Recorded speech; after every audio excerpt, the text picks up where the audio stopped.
Greetings all, Ferrariman601 here. Welcome to iRacing and welcome to the Belle Grand Prix Circuit in Detroit, Michigan. New to the iRacing client for those of you who are subscribed to it for the nominal sum of $14.95 US is the Belle Grand Prix Circuit, host of, I believe, the only double-header weekend in the IndyCar calendar, the Duel at Detroit. Two races on Saturday and Sunday throughout that weekend. It is an absolutely glorious spectacle. However, this is a brand new circuit for yours truly. I have never turned a lap around this place. So what I want to do today is not only show you this latest addition to iRacing, but I also want to maybe demonstrate a little bit of what goes into track learning, at least in terms of how I learn tracks.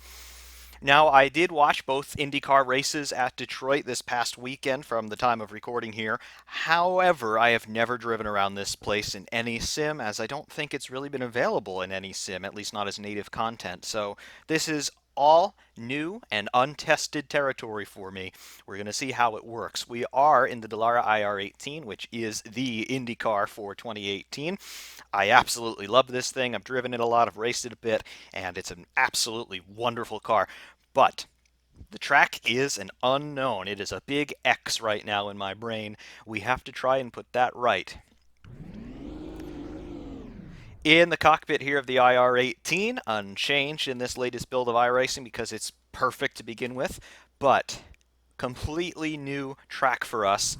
We have to see how we get on in this car at this place. Those of you who were watching the IndyCar race, you will have noticed that on Sunday, a GM executive was a guest driver in the pace car at the start of the race, and, well, he stuffed it into the barriers.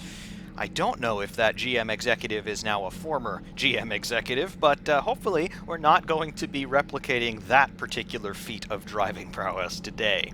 Anyway, in the pit lane here, we're right at pit exit, and, well, let's get on with it. That's the pit exit, limiter off. And we're into turn 2 already, I believe. There's the bump that the pace car lost it going over. And so far I'm seeing a long straight. I can do straights, no problem. However, I'm seeing brake boards now. 4, 3, 2. There is no 150. All right, there's no 150, so the 200 is the danger zone there. Little twin right-hander complex. Intuition is saying the next corner is a left, and indeed it is. And the next corner is going to be a right, I do believe, and indeed it is. This looks like more of an open section. And indeed it is. All right. All right, a little bit of a kink off to the left. I'm seeing brake boards here. This is another 90-degree right, heading into a 90-degree left. Wow, this is very tight. Heading into another 90-degree left, I believe. Now, a little bit less severe than that. Double apex corner, okay. And then that leads immediately into this tight right-hander. All right, I see how this place is going to be. Not usually a fan of street circuits. When it comes to Formula One, tracks like Singapore, Baku, I really detest them. I think they're very boring. All the corners look the same. That's the pit entrance. We'll have to remember that. This is the start-finish straight, as it were. It's not really that straight, and this is turn 1. All right. Not a very long lap around here. Turn 1 leads immediately into turn 2. Here's the bump. Gotta watch the bump. Down the straight, and now we are back in territory where we have traveled before, at least one time.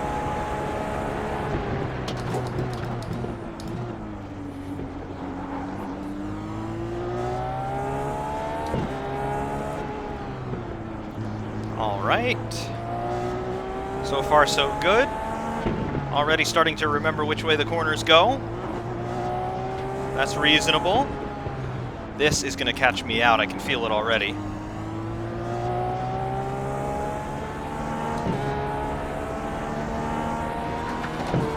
all the time out here on these first ever reconnaissance laps here at Belle Isle.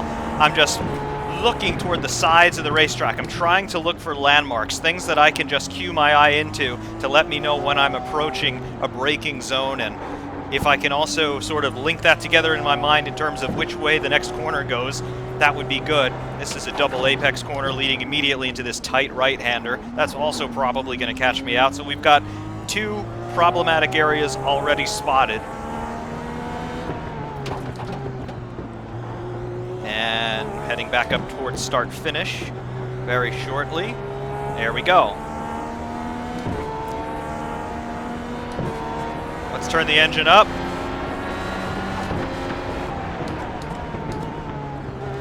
Let's start trying to build some temperature in the tires. Be very careful over this bump here. There we are.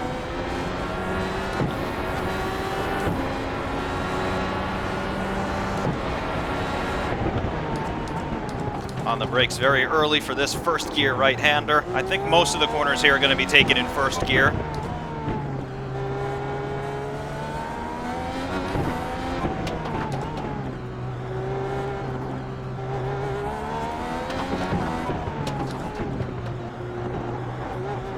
All right.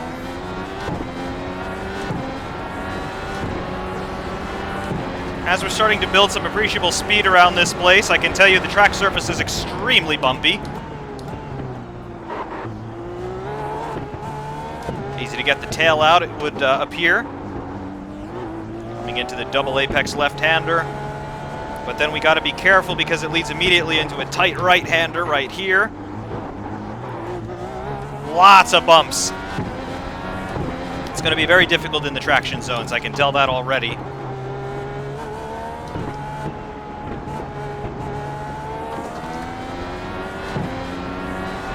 Start finish. It's our lap time. So 1:23.71.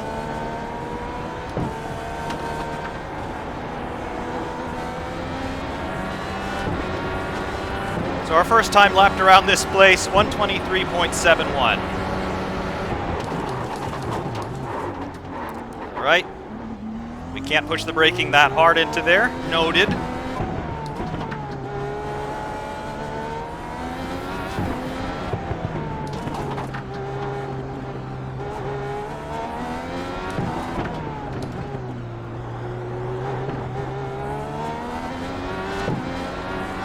Track opens up through here. Nice opportunity to take a little bit of a breather, get your bearings. Into another tight right-hander. Watch the bumps in the traction zone here.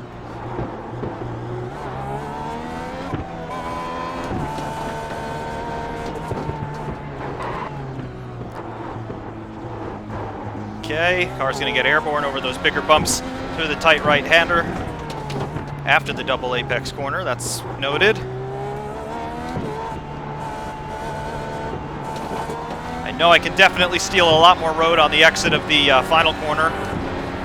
Kinkdown start finish, easy flat. 1:23.87 the last lap.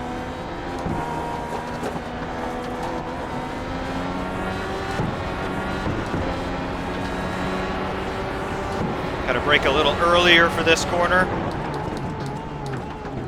All right, finding the braking point there.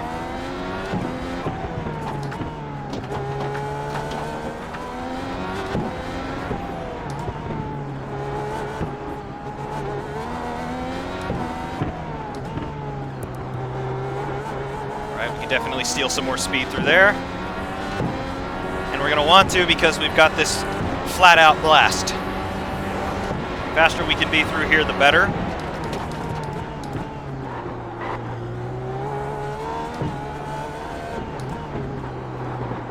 Watch the bumps there, watch the XL. Not entirely sure where the braking zone for this corner really begins. We'll have to figure that out.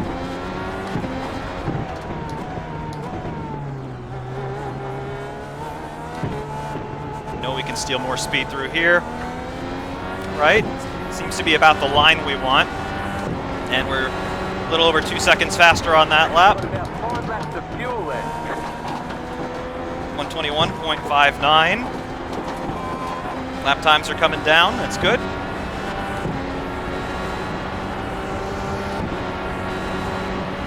Braking for the highest speeds on the circuit. A little bit too hard.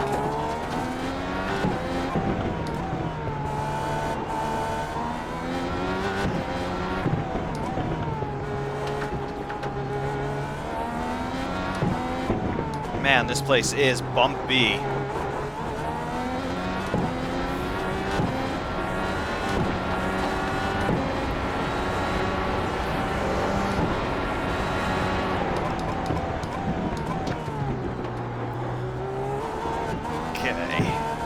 Squirrely there under XL. A little bit more squirrely there under XL. I think the second apex of the double apex corner, the left-hander, is where you got to start braking.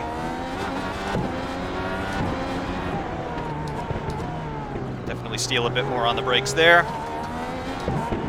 Coming back onto start-finish.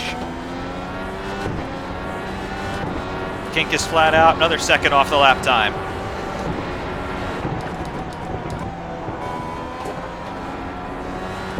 I don't think we can quite take this flat, at least not in this spec.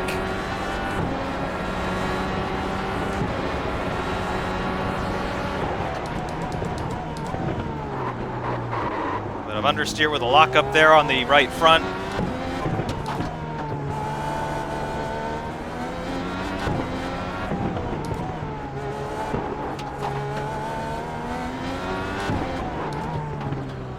Okay. This is okay. This is reasonable.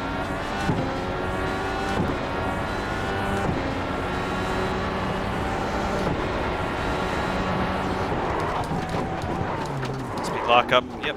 Taking to the runoff zone there. All right. Lesson learned. And on the brakes a little earlier there next time. Ah, we just tapped the barrier there. It's okay.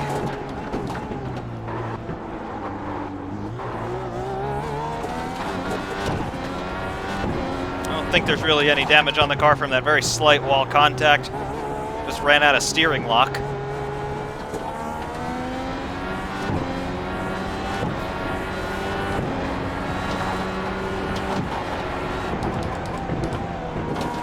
All right.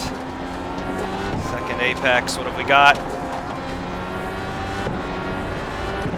Okay. Reasonable. Everything quite reasonable right now. This is doable. For sure, it is doable. None of the corners here particularly challenging. I mean, they're mostly 90-degree corners taken in second or first gear.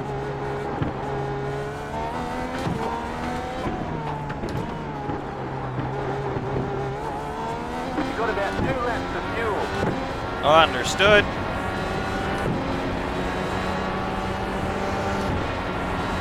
On the brakes a little earlier here. No problem. Short shift into second if we need to. Yep. Gotta watch those bumps in the traction zones, because they will break your traction very quickly. Big bumps, jeez.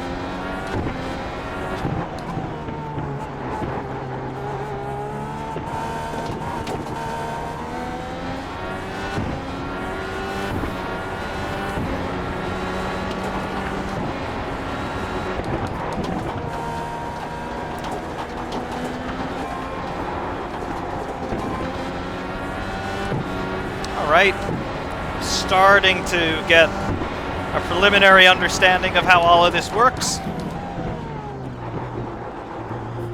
Turn in a little earlier there next time through.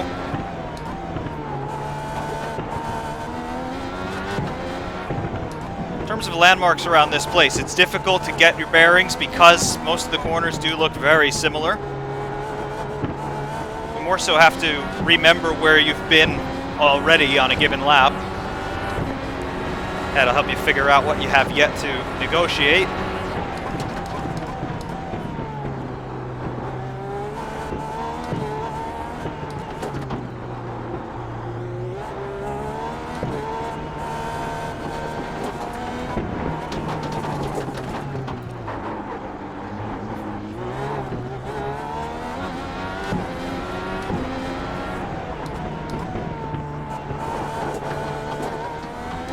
Let's practice our pit lane entry.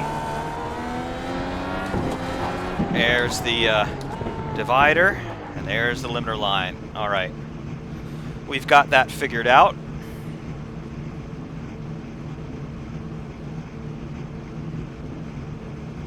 And there's our crew.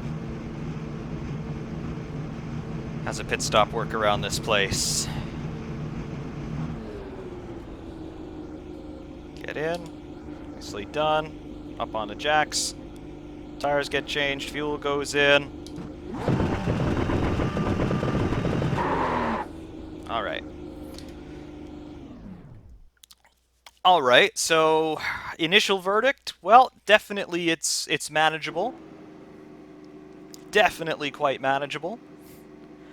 I think the biggest challenge around here is just going to be remembering which corner is which. Let's practicing the pit exit there. Definitely the biggest challenge is going to be how to remember which corner is which and which direction it goes, but honestly, the other big challenge here is going to be how bumpy this place is. It's so easy to snatch the brakes under braking, on approach to most of these corners. It's also so easy to hit a bump the wrong way and then get punted off into a barrier because, I mean, if you've got the car loaded up as, let's say, you're around the apex of a corner, you're starting to unwind the steering, you're starting to get back on the power, just if you get airborne over one of those bumps, and by airborne I mean just, start to lose traction a little bit on the rear axle, you're finished. There's basically no runoff anywhere except for that one braking zone where we did have to take advantage of it to some extent. It's definitely one of these places that has very little margin of error, and I think that's definitely rewarding to drivers who are more precise, who do take the time to learn the circuit well, and who are very confident in the car, particularly under braking. I think this place is going to demand a very specific setup in terms of ride height, as well as stiffness in your suspension, particularly in rebound. I think you're going to want a little bit of a softer setup than you might initially expect on an open wheel car, mostly because of, well, these bumps. They're not only big, but they come in sets, sort of. The car almost porpoises in the braking zone, so you've really got to make sure that you've got a very good handle on how much the car is actually going to rebound and how quickly that's going to happen. Downforce, I think we could do well with a touch more. Let's see what that does. Let's try that on for size.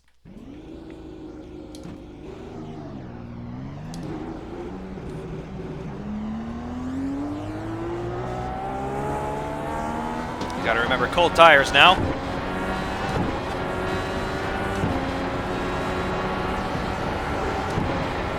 On the brakes. Get some heat back into the tires and into the brakes again. Of course, at low speed, the downforce really doesn't matter all that much. Not going fast enough to get air moving over the wings and through the under tray. Remember, this is also partially a ground effect car. But through the faster sections, that's where you'll notice the wing or lack thereof, depending on whatever you've done with the setup. And of course, in the beginning of the braking zones, you'll notice that extra downforce, make it a little bit harder to lock the wheels up. You see what I mean over those bumps there? Just understeer city. And that's exactly what I mean. That is exactly what I mean. The car doesn't turn in the air.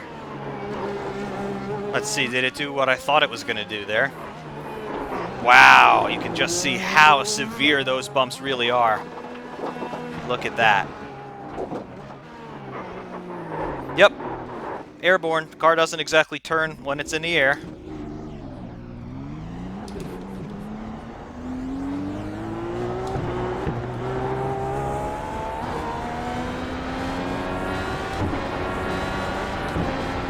I told you this place was bumpy, I meant it. Front axle literally leaving the ground.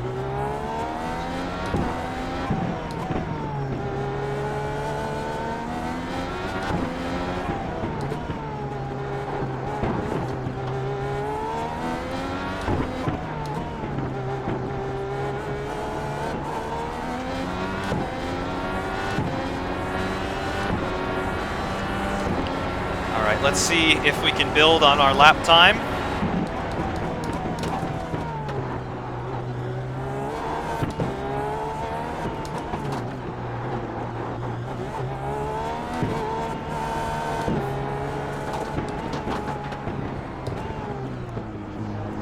Man, you can just see those skid marks there through that corner. Just the front axle is off the ground and the tire is hitting the ground and then bouncing back up and down and up. It's yeah.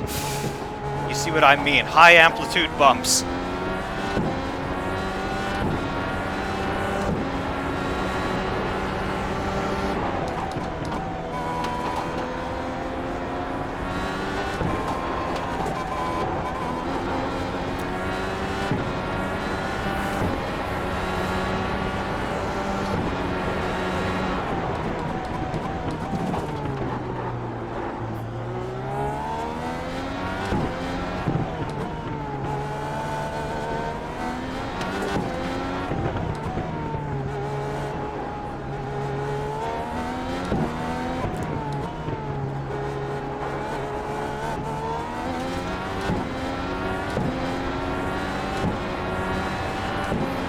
Not sure I like it with a little bit more wing on a car. It's hurting our straight line speed a little bit, as you would expect, but I don't really think we're gaining anything through the corners. Again, you might expect that, because most of the corners here are just too slow to net any real aero benefit.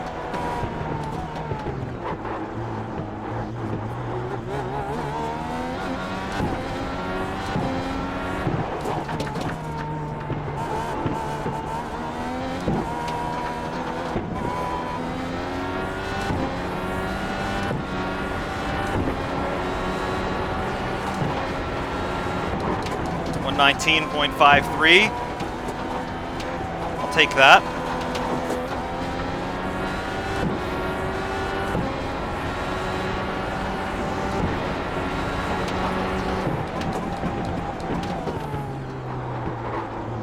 Not bad. Not bad at all.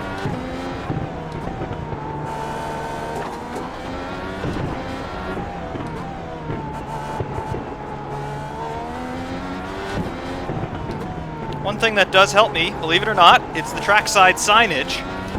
It's different through most of the corners, so you can use that to anticipate where you are and sort of sight yourself around.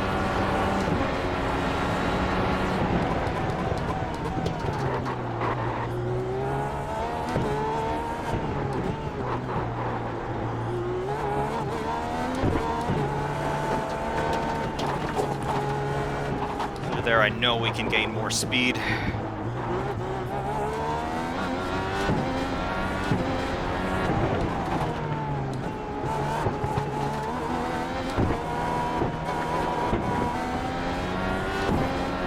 Let's see, this is about another half a second better.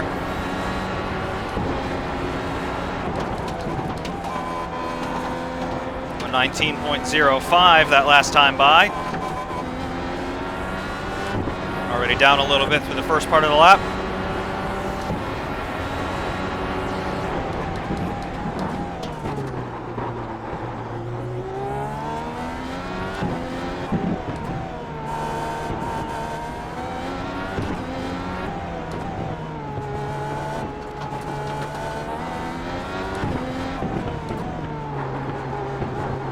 This could be a second gear corner. It's possible. You're going to have 4 laps of fuel left.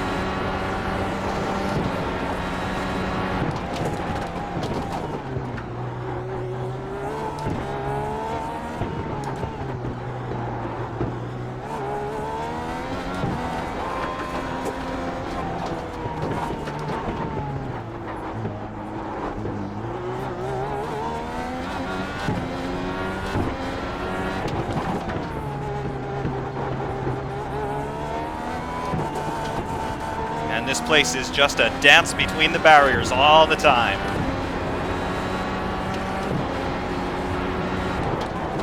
My third gear through here.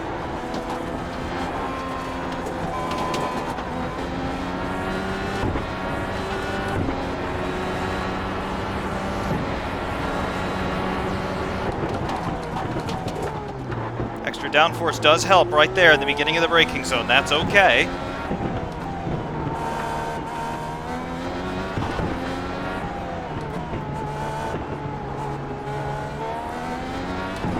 said we were going to try this in second gear. Does it work? It does. Kind of hurts our exit speed a little bit.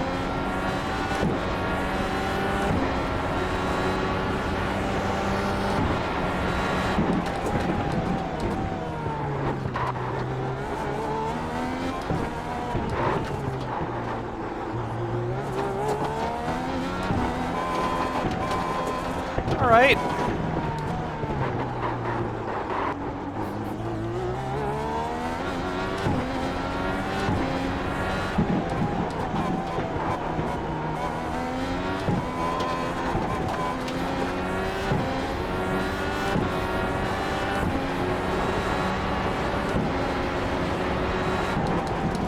Confidence. It is coming toward us.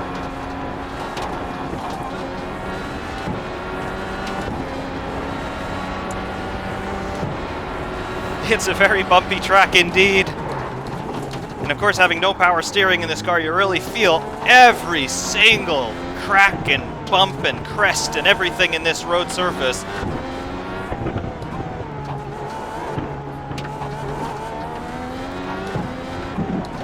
Try first gear again through here. Back end got light.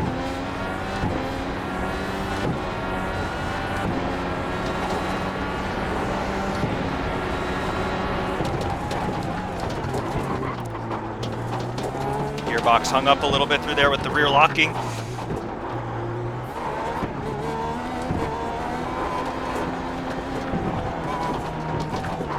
Yeah, now we're beginning to push. Now we gotta be careful.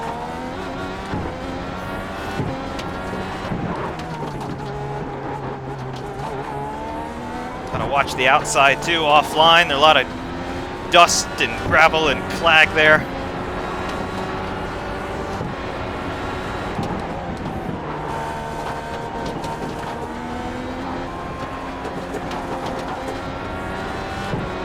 .17.89 the last time by.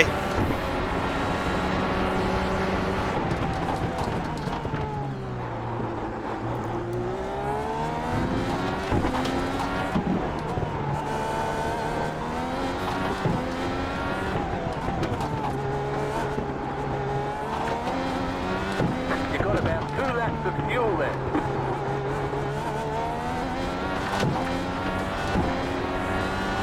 All in all, though, not bad at all. At 30 minutes of driving so far.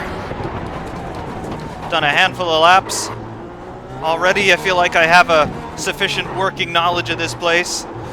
Is this sufficient to go qualify for a race? Probably not. But I don't feel like an utter amateur anymore.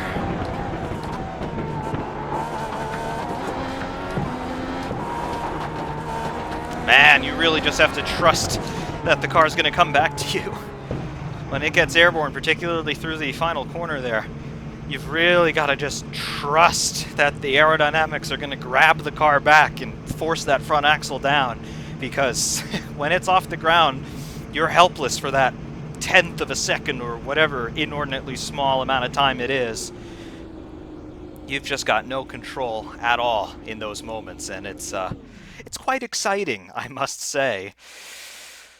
But wow, I mean, that's something. That really is something. First ever laps here around Belle Isle, and you know, we didn't do that badly. Let's take a look at a couple of faster laps and see what we're doing. Man, there's a lot of clag down on the road.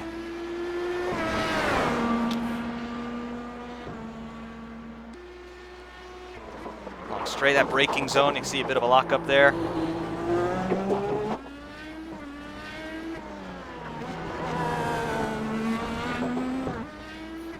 I do have to say, it's very nice to watch the car work around here. Just look at those bumps. Wow.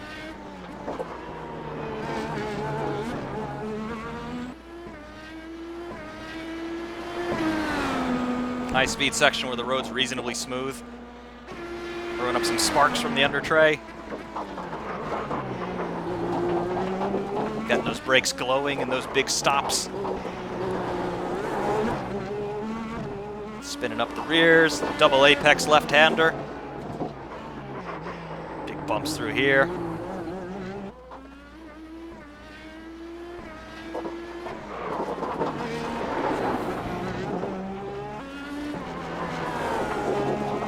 Look at that. That is something else. Look at the other TV cameras. What do they show us? A little bit of a pulled out view of turn 1 and 2. Down the straight.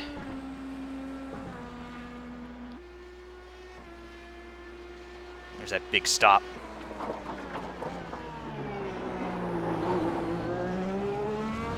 Using some exit curb there, feeling braver.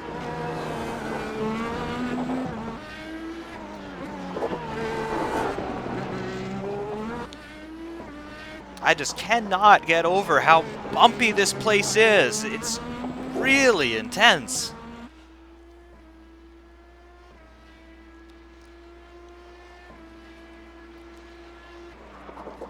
Big lock up there on the right front, or left front rather.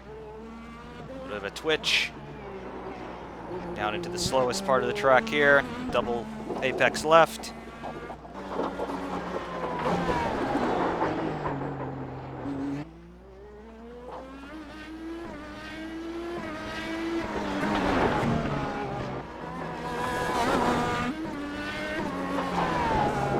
I just can't get over how much the car is moving. That's... wow, that's wild.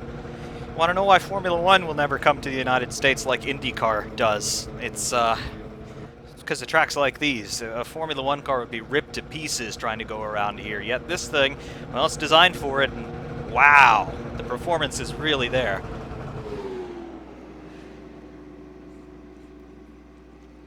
I've got to say, that is a really, really interesting circuit, and I don't know, hopefully it was an interesting look at, I guess, an abbreviated version of my track learning process. Let's just go out for one more short run.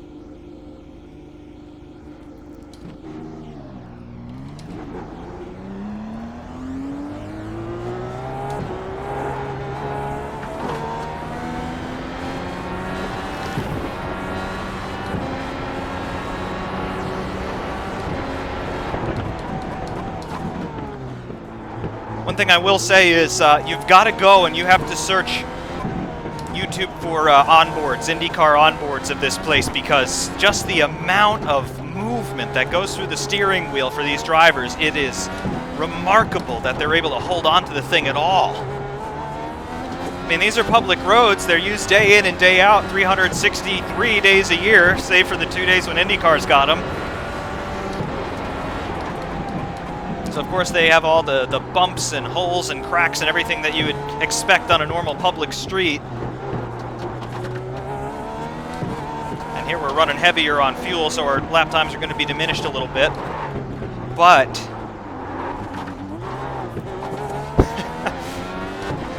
it is something. It is absolutely sensational just to watch the car running. I mean, those replays, I can hardly believe that I held on to it. It's nuts. Yet IndyCar does 2 races here on consecutive days.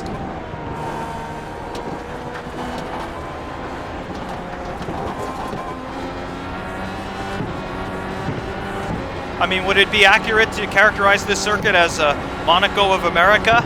Possibly. I mean, the stakes are about the same. The risk is about the same. If you make a mistake, there's nowhere to run.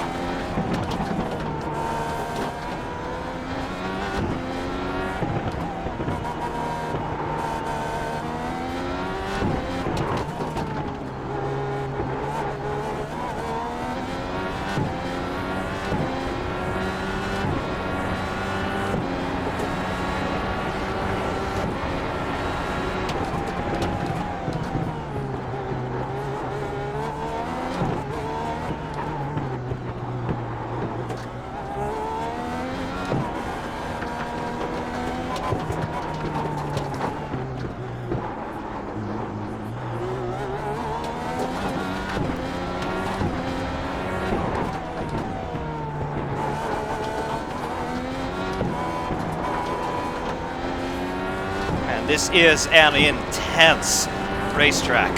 You're always working. There's really not much time to take a break as you're going along here. right here down this straight. That's your only real chance to take a break, right here. But then you'd better not drift off too much, because right at the end of it, you've got this big stop into this tight right-hander.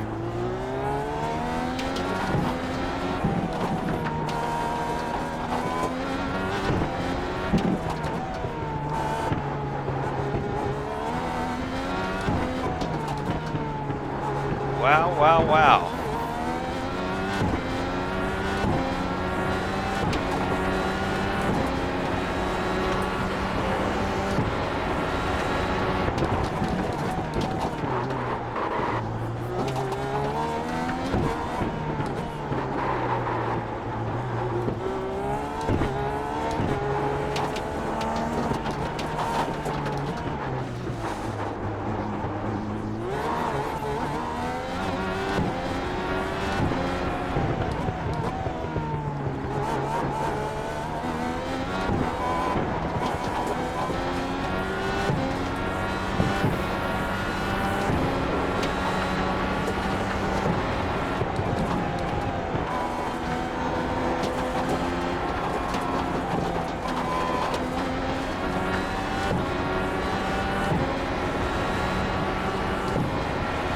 Certainly not the most difficult place I've ever driven, but again, the stakes are high. You get it wrong in a big way, you're going to end your day instantly.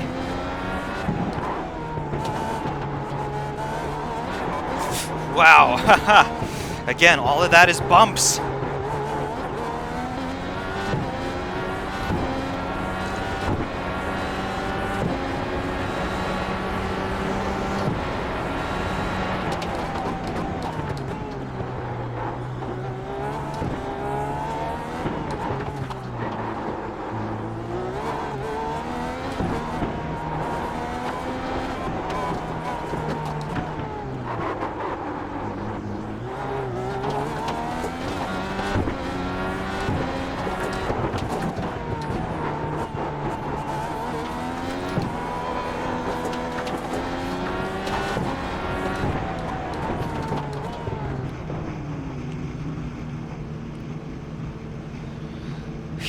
This is this place truly is something. Might be definitely might be one of the more interesting circuits I've ever driven, and yeah, that's track learning in real time. Having no track knowledge prior to these runs here, and then doing 117s, that's pretty good for a half hour of work. I'll definitely take it. Belle Isle, I'm sold. I like this, and definitely we got to do some more running here. However, this concludes the commentated portion of this. To close out the video, we will have some hot laps from external as well as onboard cameras, so you can see what this looks like without me spouting on about it and how bumpy it is. So hopefully you found this interesting, and maybe you were able to find some pointers for me in terms of what I do for track learning. I mean, you can't really explain all that much. There it is right before your eyes. If you have any questions about some of my track learning techniques, definitely do give me a shout in the comments, and I'll try to explain things to you as best I can, depending on the sorts of questions that you ask. So please do ask me questions if you've got them. Anyway, stay tuned for the hot laps, everyone. FerrariMan601 saying thank you very much for watching, and we will see you soon.